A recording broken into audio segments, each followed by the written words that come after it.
Why all species flee. When humans say, "Now I'm seriously getting annoyed." The ISV Caldera had been out in deep space for 3 weeks when Dr. Laura Finch picked up the signal. She was sitting at her console, eating a cold sandwich and staring at a screen full of numbers. When her scanner made a sound it had never made before. She sat up straight. She looked at the reading again. Then she looked at it a third time, because the first 2 times did not feel real enough. "Dale," she said, turning toward the front of the bridge, "you need to come see this." Commander Dale Hartley walked over slowly. He was a big man from Ohio, broad in the shoulders, with short brown hair going gray at the sides and the kind of calm face that made people feel like things were probably going to be okay. He had been in deep space for 11 years, and he had seen a lot of strange readings. He looked at Laura's screen, and even he went quiet for a moment. There were not 1 or 2 inhabited systems on that screen. There were 9. "Are these confirmed?" he asked. "3 times over," Laura said. "Life signs, structured energy emissions, artificial satellites in orbit. Dale, these are civilizations, multiple ones, and they are close." The rest of the crew on the bridge had gone still. There were 12 humans aboard the Caldera, all of them experienced, all of them professionals, and every single one of them was now staring at that screen with wide eyes.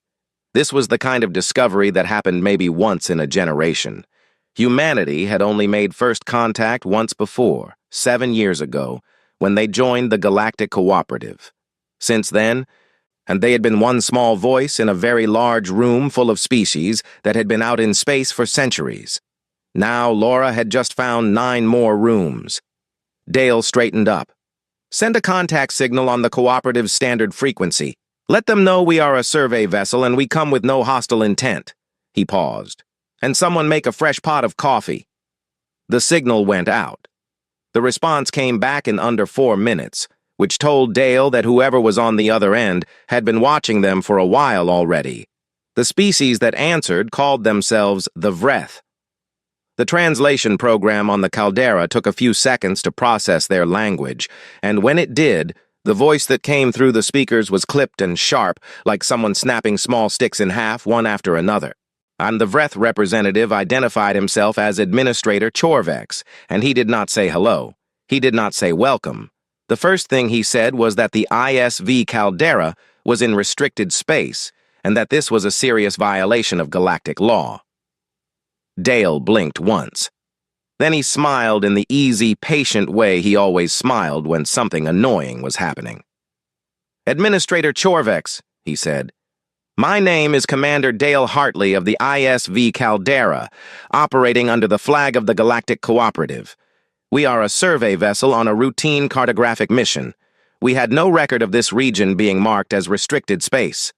I apologize sincerely for any confusion, and I would be very glad to share our navigational data with you so we can sort this out." There was a pause. And then Chorvex informed him that the apology was noted, but that a formal violation had already been logged. A fine had been issued. The amount was significant. Dale kept smiling, though the smile got slightly tighter at the corners. "Of course," he said. "Could you send us the relevant documentation so we can review it properly?" The documentation arrived. It was 40 pages long and written in legal language so dense that even their translation program had trouble with parts of it. Laura read through it quickly and leaned over to Dale. "Half of this references treaties from 300 years ago," she said quietly.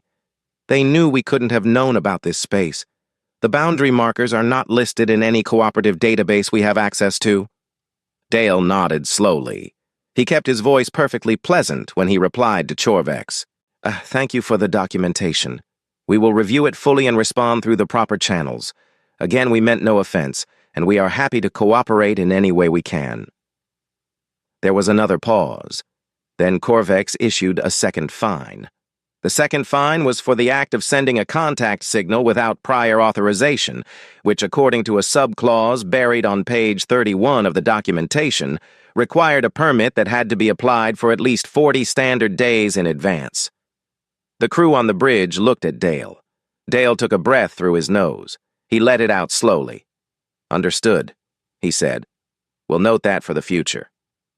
Owen Greer, the ship's pilot, a young man from Georgia with a dry sense of humor, leaned back in his chair and whispered to the navigator beside him, "How many fines do you think we can collect before we make it back to the relay station?" The navigator, a quiet woman named Amy Cole, shook her head and said nothing, because she was watching Dale's face very carefully, the way you watch a pressure gauge when it is climbing toward a number you do not want it to reach.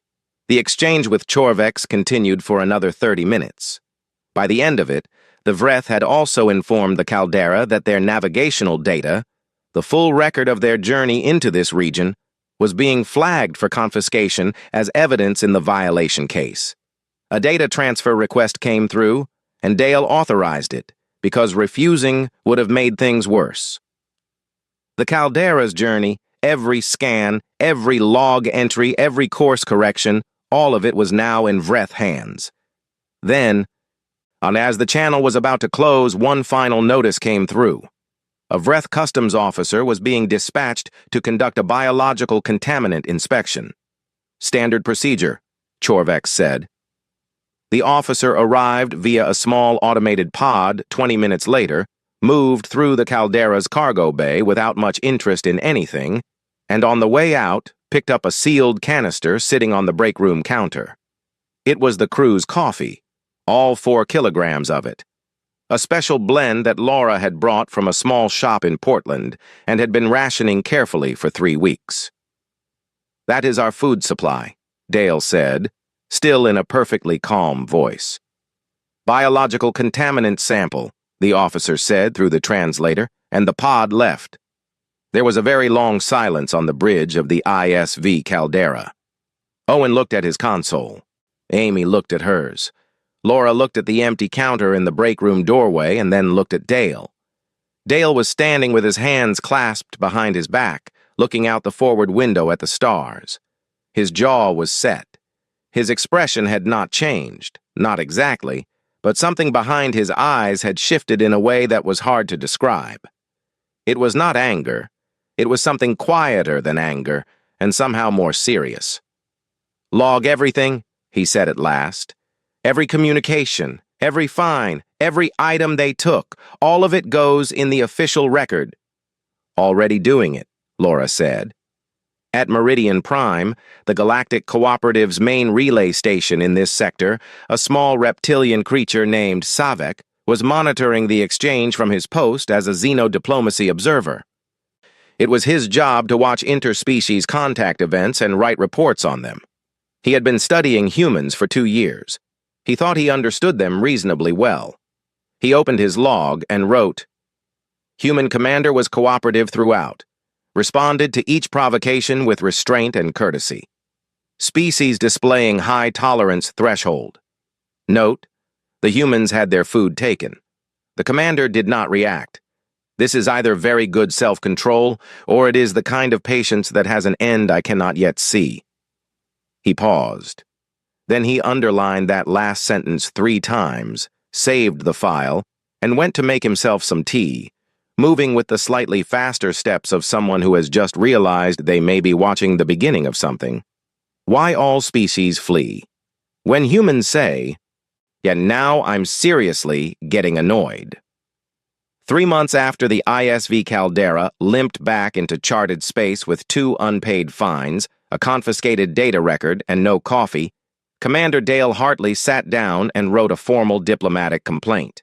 He was thorough about it.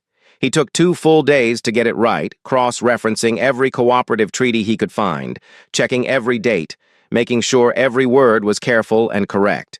Then he submitted it through the official council channels and waited. The Vreth ignored it. 2 weeks later, they submitted a counter-complaint. The counter-complaint accused the Caldera of deliberate espionage. It named Dale personally. It described the survey mission as an organized attempt to gather military intelligence on Vreth sovereign space, and it demanded a formal investigation, a public apology, and a fine 3 times larger than the original 2 combined. Dale read the counter-complaint at his desk aboard the Caldera, which was now docked at Meridian Prime for resupply. He read it slowly, from beginning to end. Then he set it down, picked up his coffee mug, a personal one he had brought from home, since the Vreth had taken the good stuff, and drank from it quietly for a moment. "They are calling you a spy," said Laura, who was sitting across from him with her own copy of the document. "I noticed that," Dale said. "What are you going to do?" "File another complaint," he said simply. "A better one this time."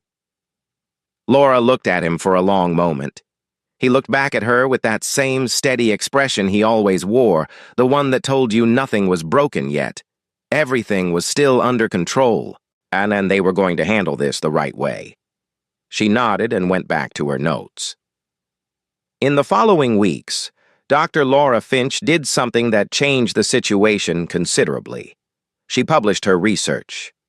The survey data from the Caldera's mission, the discovery of 9 inhabited systems, the biological readings, the spectral analysis, the orbital structure data, all of it was assembled into a scientific paper and submitted to the Cooperative's academic network. The Vreth had tried, through back channels, to have the data classified. They had argued that it involved their sovereign region, and that sharing it without their permission was a violation of territorial information law. The council had been reviewing the request, slowly, in the way councils always do things slowly. Laura submitted the paper before the review was complete. It spread across the Cooperative's networks in days. Researchers from 40 species downloaded it. Universities flagged it. News services picked it up. Suddenly everyone knew that humanity had found 9 inhabited systems that the Vreth had been quietly keeping out of the public record for a very long time.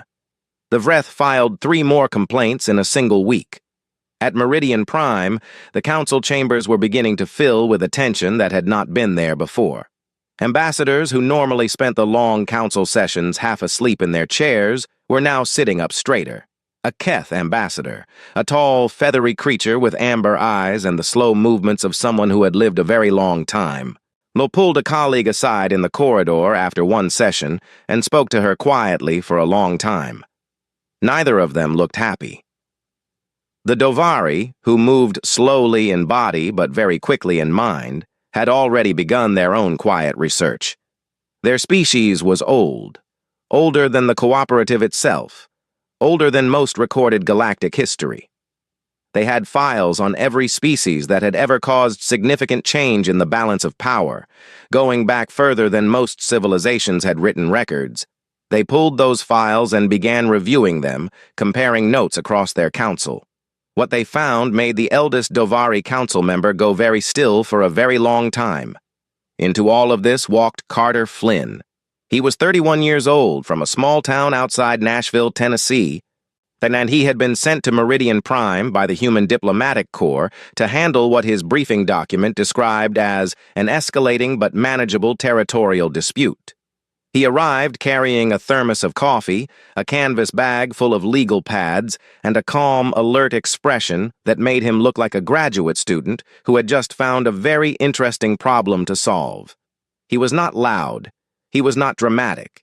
He shook hands, or made the equivalent gesture, with everyone he met, learned their names correctly on the first try, and had a quality that several alien observers noted independently in their own reports. He listened. Not the polite, waiting for his turn kind of listening. The actual kind, where you could see him processing what was said and adjusting his thinking accordingly. Savek watched him arrive from the observation gallery above the main diplomatic hall and added a new note to his ongoing log. Human diplomatic replacement has arrived. Young, well-prepared, still smiling. Based on the pattern I have observed in this species, the smiling is a positive sign. It means the threshold has not been reached. I estimate, at the current rate of Vreth provocations, that the threshold is perhaps 6 to 8 incidents away. He paused over his writing tool and then added, I have begun keeping account. Carter's first meeting with the Vreth delegation did not go well, which everyone expected. Chorvex was not present. He had sent a lower-ranking representative, which was itself an insult. a fact Carter acknowledged privately to Laura in a note he passed her during the meeting and which read simply, "They sent a junior official, filing that away." The meeting ended with no resolution and 2 new procedural objections from the Vreth side. Carter walked out of the meeting room, stood in the corridor for a moment with his thermos in one hand, looked at the ceiling, and then said to Laura, "Okay, let's go through all of it again tonight, everything from the beginning." They worked until very late. Laura had brought files. Carter had his legal pads. By morning, there were pages of notes spread across the table in Carter's temporary office, organized by date, by incident type, by relevant law and treaty clause. Carter had a way of finding the exact right piece of a regulation and holding it up so that it was impossible to argue with. Laura had a way of connecting facts across different data sets until a picture emerged that was clear and damning and very hard to deny. The Vreth, meanwhile, made their next move. They announced that a refueling lane that humanity had been using for 6 years, a corridor through the outer edge of Vreth-adjacent space that allowed human vessels to travel between 2 major cooperative hubs, was being closed. Effective immediately. The reason cited was a subclause in a trade agreement from 60 years ago that, the Vreth claimed, gave them the authority to restrict transit access at any time for reasons of territorial security. Human ships were diverted. Journeys that took 3 days now took 11. Supplies slowed down. The human shipping companies filed their own complaints. The Cooperative Council received 14 new formal objections in a single morning. Carter read the subclause. He read the entire 60-year-old agreement. Then he read the agreement that had been signed when humanity joined the cooperative, and then 2 more agreements that predated humanity's membership entirely. He circled something on page 47 of his notes and said to Laura, "They made a mistake." She looked up from her own stack of papers. "What kind of mistake?" "The kind where you use a rule to hurt someone and you don't realize the rule says the opposite of what you think it says." He turned the pad toward her and pointed. She read it. Her eyes went slightly wide. "They are in violation of their own legal argument," she said. "By about 30 standard years," Carter confirmed. He picked up his thermos. And he was still smiling, but it was a different kind of smile now. Sharper, more focused. The smile of someone who has just picked up the right tool for a job they have been patient about for a long time. In the gallery above, Savek adjusted his count. He was now at 5. Why all species flee. When humans say, "Now I'm seriously getting annoyed." Savek kept his count on a small card he carried in the front pocket of his work coat. He had started it as a professional exercise, a way to track the pattern he was seeing develop between the humans and the Vreth. He told himself it was research, but somewhere around incident number 12, he realized he was also doing it the way you count the seconds between lightning and thunder, not because you enjoy counting, but because you want to know how far away the storm is. From the incidents came steadily over the next 18 months, not all at once, but one after another with the kind of regularity that made it clear the Vreth were not making mistakes. They were choosing. The 3rd incident after Carter's arrival was a supply delay. 3 human cargo ships were held at a Vreth inspection point for 11 days without explanation. The cargo was food and medical equipment for a cooperative research station. Carter filed a formal grievance. He used polite language. He cited 4 relevant protocols. The ships were released on day 12 with no explanation given and no apology offered. The 4th incident was a communication blackout. A Vreth relay station that human vessels depended on for long-range messaging in a particular corridor suddenly went offline for a week. The official reason was maintenance. And the timing, Carter noted in his files, coincided exactly with a diplomatic vote at the Cooperative Council that the Vreth had wanted to go a certain way. It did not go that way. The relay came back online the same afternoon the vote was finalized. The 5th incident involved a human research station on the edge of neutral space. Someone had tampered with its water recycling system. Not badly enough to cause a crisis, but badly enough to force the small crew of 7 to ration water for 3 weeks while they repaired it. The damage was consistent with a specific type of tool used almost exclusively by Vreth maintenance workers. Carter noted this. He added it to his files. He filed a grievance. He used polite language. Owen Greer, who had taken a temporary post at Meridian Prime while the caldera underwent maintenance. I read about the water recycler incident and said to Amy Cole, "They messed with the water. That's not a policy dispute anymore, that's something else." Amy, who had been watching Carter work for several months by now, just said, "Carter knows." "Is he going to do something?" "He's already doing something," she said. "He's writing it all down." Owen thought about this. "That doesn't sound very exciting." "It will be," Amy said, and went back to her work. The incidents kept coming. 2 human crew members were detained at a Vreth checkpoint for 9 hours without being charged with anything. They were released when Carter arrived in person and stood at the checkpoint desk for 4 hours without moving, without raising his voice, without doing anything other than asking every 20 minutes in a calm and measured tone for the legal documentation justifying the detention. There was no documentation. The crew members were released. Carter thanked the checkpoint officer politely, made sure his crew members were okay, and then went back to his office and added the incident to his files. His handwriting, Laura noticed, was getting neater. When Carter's handwriting got neater, it usually meant he was concentrating very hard on staying calm. She started keeping her own notes. Somewhere around incident number 20, the other species at Meridian Prime began quietly changing their behavior around the Vreth delegation. It was subtle at first.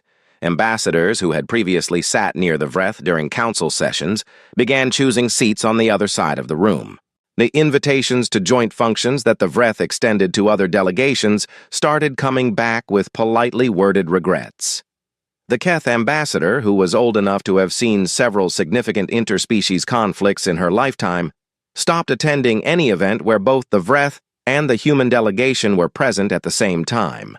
When a junior member of her staff asked her why, she said simply, "Because I do not want to be standing between them when the weather changes." The Davari finished their historical research around this time.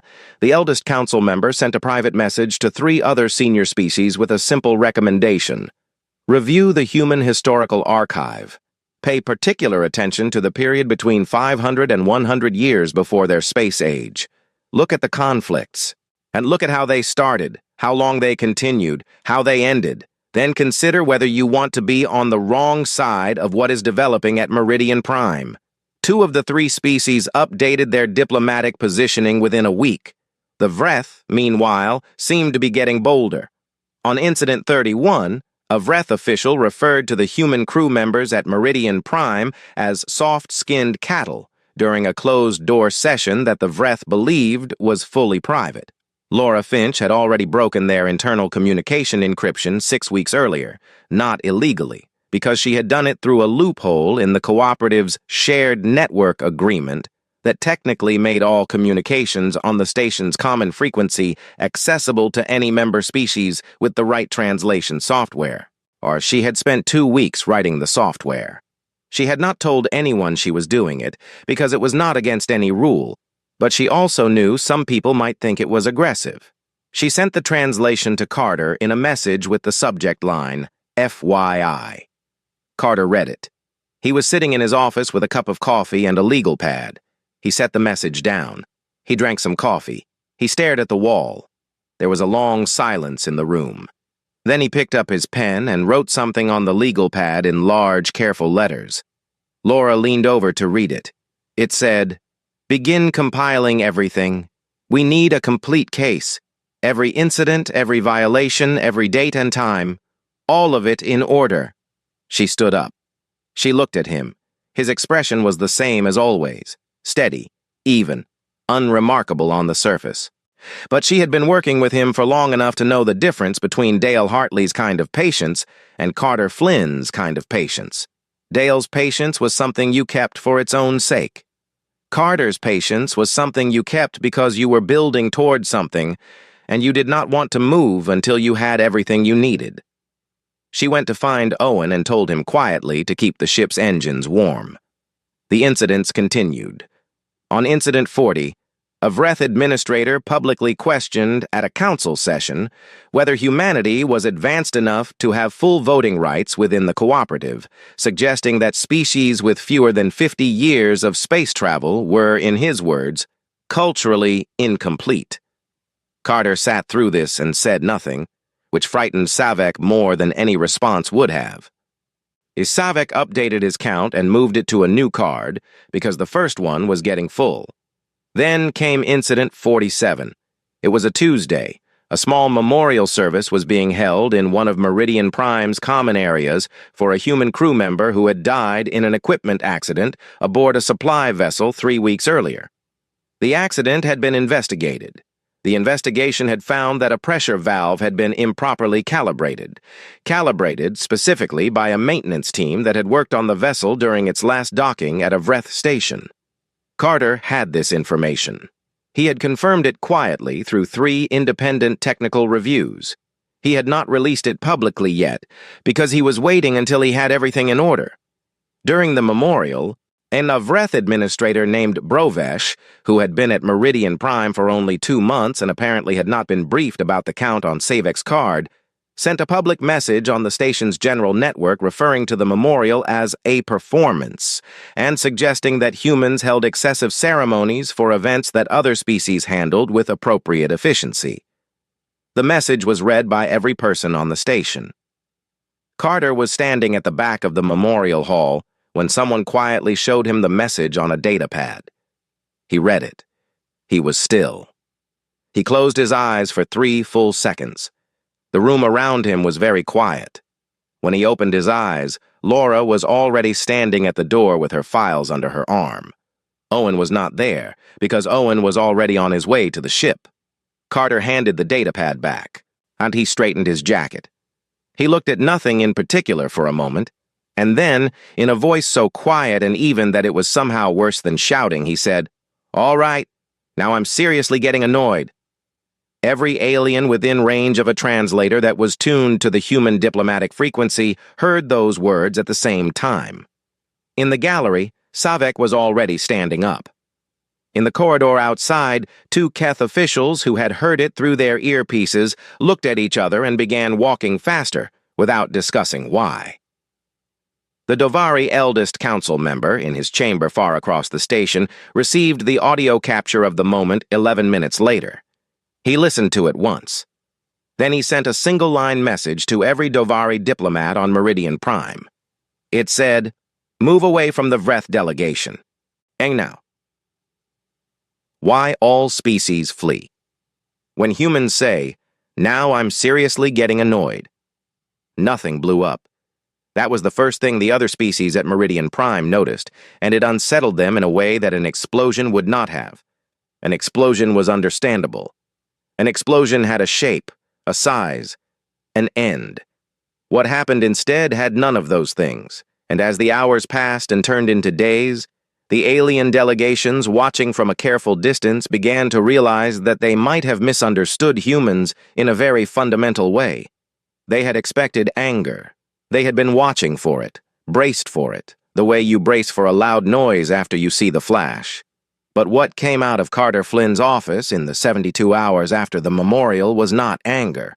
It was something that looked, from the outside, almost like cheerfulness, and that was somehow much harder to prepare for. Carter worked through the night. Laura worked beside him. They had done this before, gone through files together until the station's artificial lighting shifted from its daytime setting to its nighttime one and back again. But this time was different in a way Laura felt more than she could describe. There was a quality to the silence in the room, a focused, settled, purposeful quiet that reminded her of the moment before a very precise piece of machinery does exactly what it was built to do. By the following morning, Carter had assembled a legal document that was 412 pages long. It covered every incident, in order, by date and time. It cited the relevant cooperative law for each one. It connected the individual incidents into patterns and named those patterns with the specific legal terms that applied to them under 3 different treaty frameworks. It included technical analysis of the water recycler damage, signed by 2 independent engineers. It included the communication log proving Broveka's public message and its timing. It included the full record of the supply ship maintenance, the calibration error, the confirmation of the Vreth maintenance team's involvement, and the death of the crew member whose memorial had been publicly mocked.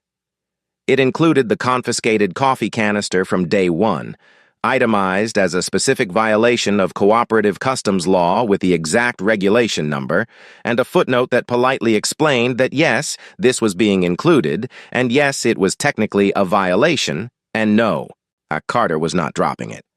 Laura read the final draft from beginning to end. When she finished, she sat back in her chair and looked at the ceiling for a moment. "Carter," she said, "this is very good." "It's thorough," he said, in a tone that treated those two things as the same. "This will take the council apart." "That's the idea," he said, and went to pour himself some coffee. Owen Greer, who had been on standby near the ship for 2 days by this point, received a message from Carter that morning that said simply, "You can stand down from the engines. We're not leaving. We're staying, and we're going to finish this." Owen read it twice, then messaged back, "Do you need anything from the ship?" Carter replied, 12 more legal pads and whatever's left in the good coffee supply." Owen brought both within the hour. But Amy Cole had spent the same 2 days doing something quiet and extremely effective. She had gone through every public record she could find of the Vreth's previous disputes with other species, not just the ones involving humans, but all of them going back 60 years. The Vreth had a history of this. They had done versions of the same thing to 3 other species, smaller ones, less established ones, species that had not known the rules well enough to push back. In each case, the Vreth had stopped when the cost of continuing became too high. Amy made a clear, organized summary of all 3 cases, with dates, with outcomes, and with a specific section at the end noting that in all 3 previous cases, the targeted species had not had access to the same depth of cooperative legal knowledge that the human delegation now had. So she handed the summary to Carter. He read it in 10 minutes, thanked her, and added a reference to it in the appendix of the 412-page document. At the same time, Laura was making contact, not dramatically, not with announcements or press statements, but quietly and personally, the way things actually get done. She sent messages to researchers at 7 different species academic institutions who had downloaded her original survey paper. She sent a note to the cooperative's Scientific Oversight Board. She sent a carefully worded communication to the Keth ambassador, not asking for support, but sharing a piece of information that the Keth's own historical records would confirm independently. She did not tell Carter she was doing all of this. Carter did not ask. And they had worked together long enough to know what each of them was for. The Vreth delegation, meanwhile, had gone very quiet. Brovek, who had sent the memorial message, was apparently no longer attending the Vreth's internal meetings. His name had disappeared from the station's public scheduling system. No explanation was offered. No other Vreth official had made any public statements in the 48 hours since Carter's comment at the memorial hall. A low-ranking member of the Vreth staff made one attempt to file a preemptive counter-complaint, but could not get it accepted by the council's filing office because there were already 47 outstanding human grievances in the system that had been formally flagged as requiring priority response. 47. Savek had counted them all. And now the council's own filing system was confirming his number. The other species were watching all of this with the kind of attention that they usually reserved for things they expected to spend a long time thinking about afterward. The Keth ambassador attended a short meeting with 2 of her senior staff, and then sent a personal message to Laura, not the delegation, not through official channels, to Laura specifically, which said, "I have confirmed the information you shared. We will be present at the council session." That was all it said. But in the language of how things worked at Meridian Prime, it meant something. The Dovari said nothing publicly, but the eldest council member, who had been studying humans for longer than most species had been aware humans existed, was writing. He was writing in the long, A slow way that Dovari wrote when they intended something to last. Not a report, not a memo, but a real document, the kind that gets cited for centuries. He had a working title for it. It was, "They were never actually calm. They were merely waiting for a reason." On the third day after the memorial, Carter requested a formal council session. Not a meeting. Not a discussion. A full recorded official council session with every member delegation present and every word logged into the permanent record. The request was granted within an hour, which was fast for the council, and which told Carter that the other species had already decided where they stood. He spent the evening before the session reviewing his notes one more time. Laura sat across from him, doing the same. Owen had brought sandwiches, on which they ate without taking their eyes off their papers. At some point late in the evening, Amy said, "Do you think the Vreth know what's coming?" And Carter said, "They know something's coming. They just don't know how much." He turned a page. Nobody ever expects a complete record. Savek, in his small office on the far side of the station, finished his own document that night. It was not 400 pages. It was 8. But it said in 8 careful pages everything he had observed over 18 months of watching humans absorb provocation after provocation without breaking, and what it looked like when they finally decided to stop absorbing and start responding. He titled it simply, "A Note on Patience." He would submit it to his academic journal the following week. He did not know yet that it would become the most read piece of xenosociology in the cooperative's history. He just knew that what he had written was true, and that it was important, and that it was the kind of truth that other species needed to understand as soon as possible. He sealed the document. He turned off his desk light. Outside his small window, Meridian Prime's corridors were quieter than usual. Most of the Vreth delegation was staying inside their section of the station tonight. Everyone else, it seemed, was going to sleep early and waking up on time. Tomorrow was the council session. Why all species flee. When humans say, "Now I'm seriously getting annoyed." The council session began at the 9th hour of the station's morning cycle. Every seat in the main chamber was filled. That almost never happened. The Cooperative Council had over 60 member delegations, and on a normal session day, a third of the seats sat empty while their occupants attended to other business, confident they could catch up from the recording later. Today, there were no empty seats. Even delegations that had no formal stake in the matter were present. The Dovari eldest council member was there in person, which had happened only twice before in the last 20 years, and both of those times had involved events that were still being talked about. The chamber had a low ceiling and curved walls designed to make everyone feel equal, and it usually succeeded. Today, it felt very small. Carter Flynn walked in carrying his thermos and a single bound copy of the document. He sat down at the human delegation's table, placed the document in front of him, and then looked at it for a moment with the expression of someone who has spent a long time on something and is now ready to be done with it. Laura was to his left. Owen and Amy sat behind them in the observer row. Owen had never attended a council session before. He had worn his best jacket. The Vreth delegation was already seated at their table across the chamber. There were 4 of them.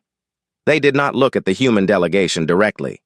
The session moderator, a cooperative official from a neutral species, short and gray-feathered, who had moderated hundreds of sessions and prided himself on his composure, called the meeting to order and acknowledged that the human delegation had formally requested the floor. Carter stood up. He thanked the moderator. He thanked the council for their time. And he said that he was going to present a complete account of events over the past 18 months and that he would welcome questions at the end. Then he opened the document to page 1 and began. He did not raise his voice once. He did not use dramatic language or strong words or any of the rhetorical tools that other species often deployed in council sessions to emphasize their arguments. He spoke clearly and at a steady pace, the way a person speaks when they are confident that the facts themselves are doing everything necessary and that adding emotion to them would only dilute their weight. He went through the incidents in order. He cited the law for each one. He named the violations specifically, using the correct legal terminology so that there was no room for interpretation or dispute. He paused briefly after the section on the water recycler to make sure the technical analysis had been distributed to all delegations on their data pads. He paused again after the section on the supply ship maintenance and the crew member's death, not for dramatic effect, but because it was a serious thing and it deserved a moment of serious silence. The VRETH delegation attempted 3 interruptions during the first hour. The moderator acknowledged each one, noted them for the record, and asked Carter to continue.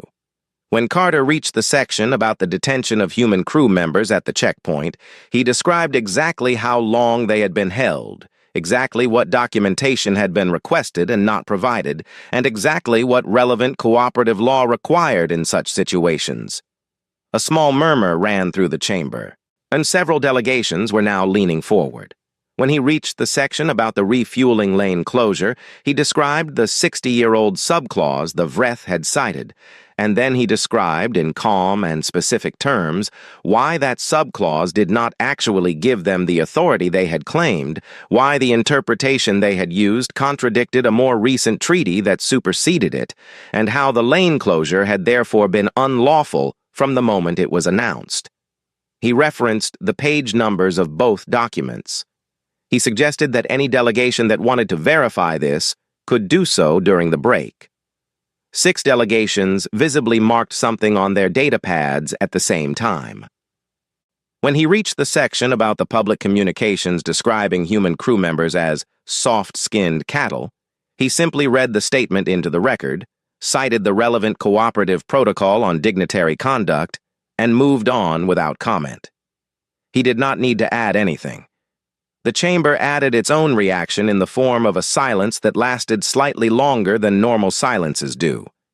He saved the last section for last. He described the death of the crew member, the investigation, the confirmed involvement of the VRETH maintenance team's calibration error. He described the memorial service held for that crew member.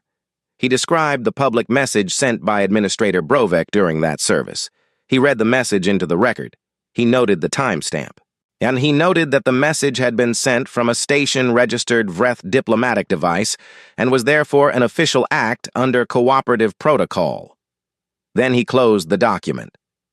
He looked up at the council. He said, in the same even tone he had used for the entire 2 hours, "Humanity is requesting full accountability, formal reparations as defined under Article 31 of the Cooperative Members' Charter, a public acknowledgement of the violations outlined in this record, and a restructured review of the treaty clauses that were misapplied in the refueling lane closure." He paused. "We are also requesting that the navigational data confiscated from the ISV Caldera 18 months ago be returned in full." He sat down. He picked up his thermos. Then, and because he was Carter Flynn and he had been keeping this in the file for 18 months, he said, without standing back up, in a tone so perfectly mild it was almost funny, "There is also the matter of 4 kilograms of specialty coffee, confiscated as a biological contaminant sample during the initial inspection of the ISV Caldera. We are requesting its return or equivalent compensation. It was a very good blend." For one extraordinary moment, the tension in the chamber cracked, and a sound moved through it that several species translators could not quite classify. It was not laughter, and it was not relief, and it was not surprise, but it was something in the neighborhood of all 3. Even the moderator's gray-feathered face shifted slightly. The VRETH delegation said nothing. The council deliberated for 6 days. So on the 7th day, the VRETH formally accepted every point. They provided the formal acknowledgement. They agreed to the reparation structure. They agreed to the treaty review. They returned the navigational data. On the matter of the coffee, they issued a written statement confirming that the canister had been consumed and offering a financial settlement of equivalent value. Carter accepted the settlement. In the final signed agreement, the coffee was listed as item 47 of 47 resolved grievances. Carter had put it last. Laura suspected he had done that on purpose, and she was right. In the weeks after the session, something shifted at Meridian Prime that did not shift back. The Keth ambassador updated her delegation's threat assessment files on humanity. The previous entry had described humans as curious. They're relatively young and manageable with careful diplomacy. The new entry was longer and had a different classification marker, one that translated roughly as "do not test, do not provoke, do not mistake courtesy for the absence of capability." Amy Cole heard about the update through a contact in the Keth staff and told Owen, who said, "Good, maybe people will stop taking our coffee." Laura, who overheard this, laughed for the first time in about 3 weeks, and it felt very good. Savek published his paper. He had titled it, "On the Patience of Humans and the Things That End It," and he had submitted it expecting perhaps a few hundred downloads from researchers in his field. Instead, it spread across the cooperative's academic network within 2 weeks, then beyond it. I picked up by diplomatic training programs and historical archives and strategic studies departments on 17 different worlds. His message counter stopped being useful as a metric. He eventually had to have it turned off. The conclusion of the paper was the part that got quoted the most. It said, "Humans do not respond to provocation the way other species do. They absorb it. They document it. They remain courteous long past the point where any other species would have acted. But there is a threshold, and when you reach it, you will not be warned, because the warning is the patience running out. At that point, every species with any sense will step aside, because what follows is not anger. It is focus. And focus in humans is the most dangerous thing in the known galaxy." Dale Hartley read the paper on a rainy Thursday morning back in Ohio, where he was on a 6-month leave before his next assignment. He was sitting at his kitchen table with a mug of very good coffee, not a replicated station blend, real coffee, from a shop he liked 2 streets over. He read the whole paper slowly. When he finished, he sat for a while thinking about that first encounter with the Vreth, about Chorvex and the fines and the automated pod that had taken their supplies, about the look on Laura's face when the canister was carried away. He wrote a short message to Carter. It said, "Read Savek's paper. Good piece. Next time we pack extra coffee." Carter replied 40 minutes later. It said, "Already ordered 12 cases, shipping on the Caldera next week. I also bought 3 extra canisters for the break room here in case anyone gets ideas." Dale smiled. He drank his coffee. Outside the window it was raining steadily, and the neighborhood was quiet, and everything was exactly fine. On a Vreth administrative station in the outer region of their space, an official who had once approved the confiscation of a human ship's food supplies was quietly reviewing a list of available postings as far from human territory as it was possible to be assigned. He had submitted his request 9 days ago. He checked his message system again, hoping for an answer. The answer, when it finally came, was no. There were no available postings in that direction. Every station that far out was already full. He closed his message system. He sat very still for a while. And then he pulled up his work files and went back to his reports, moving with the quiet and careful manner of someone who has decided from this point forward to be very, very thorough about following every rule he could find. It seemed, all things considered, like the safest approach.